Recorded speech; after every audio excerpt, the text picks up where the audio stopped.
अगोदर शरदचंद्र पवार गटाचे नवनिर्वाचित खासदार बजरंग बाप्पा सोनवणे यांनी मनोज जरांगे पाटील यांची जाहीररित्या भेट घेतली. नंतर शिवसेना शिंदे गटाचे संदीपन भुमरे यांनी देखील मनोज जरांगे पाटील यांची भेट घेतली.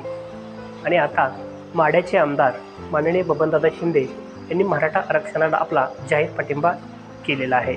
बबनदादा शिंदे यांचे सुपुत्र रणजित शिंदे यांनी तो पत्रच सुपूर्द केलेलं आहे.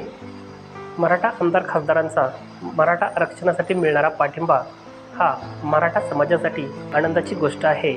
मराठा आमदार खासदारांनी केवळ मनोज जरांगे पाटील यांच्या आंदोलनाला पाठिंबाच न देता विधानसभेत आणि लोकसभेमध्ये मराठा आरक्षणाचा कायदा पास व्हावा यासाठी आवाज उठवणं गरजेचं आहे. आरक्षणावर असणारी 50% मर्यादा उठवावी या विरोधात आवाज उठवणं गरजेचं आहे.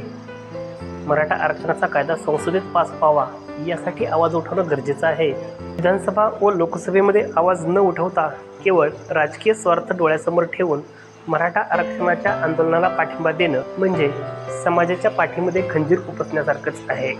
मराठा आमदार खासदारांचा पाठिंबा हा केवळ राजकीय स्वार्थ डोळ्यासमोर ठेवून मराठा समाजाची केलेली फसवणूक आहे का?